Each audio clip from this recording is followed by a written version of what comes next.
మానసిక లకోటా ప్రశ్నఫల చింతామణి మరియు సంఖ్యాశాస్త్రం గురించి ఈ వీడియోలో సవివరంగా తెలుసుకుందాం. మన జీవితంలో ఎదురయ్యే సందేహాలు, సమస్యలు, భవిష్యత్తుకు సంబంధించిన ప్రశ్నలకు పురాతన భారతదేశ జ్యోతిష్య శాస్త్ర సాంప్రదాయంలో ఉపయోగించే మానసిక లకోటా ప్రశ్నఫల చింతామణి ఎలా మార్గదర్శకంగా నిలిచిందో వివరించే ప్రయత్నం అయితే చేద్దాము.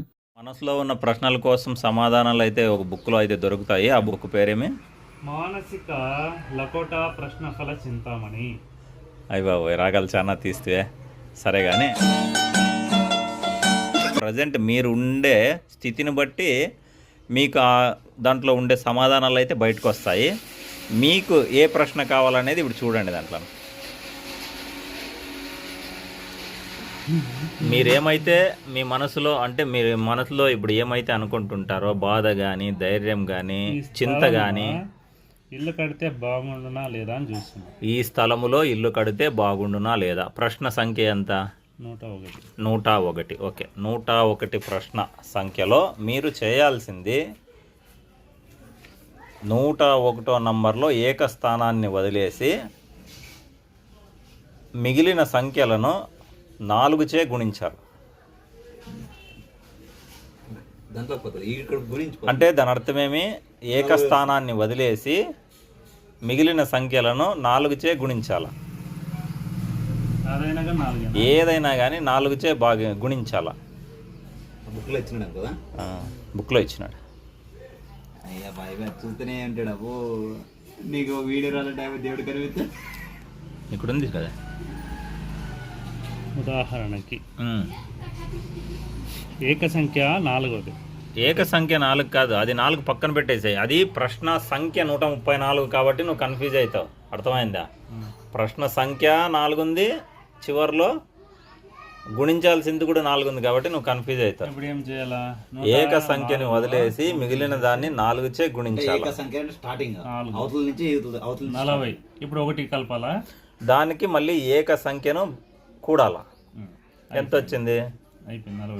41 వచ్చింది. ఇప్పుడు మీరు 12తోనే ఎందుకు భాగించాలా అంటే ప్రతి భాగంలోనూ 12 ప్రశ్నలే ఇచ్చింటారు కాబట్టి 12చే భాగించాల్సి వస్తుంది. మీరు తీసుకోవాల్సింది ప్రతి సంఖ్యను 3 వరుసల సంఖ్య, 2 వరుసల సంఖ్య, ఏకస్థానం సంఖ్య తీసుకోవాలి.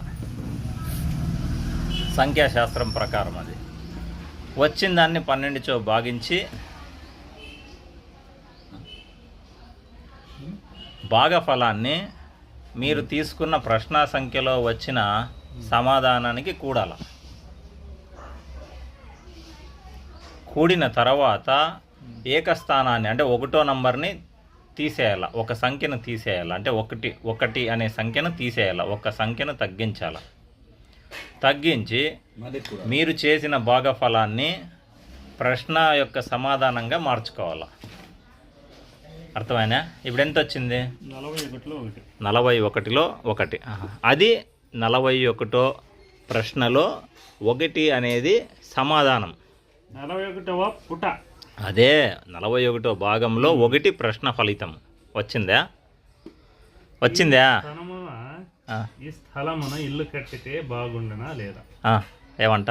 భూశోధన చేసి కట్టితే నిర్దోషముగా ఉండును. ఇది ఆడుంది. అది క్వశ్చన్. 41లో 1 సమాధానం. ఈ స్థలమున ఇల్లు కడితే బాగుండునా లేదా?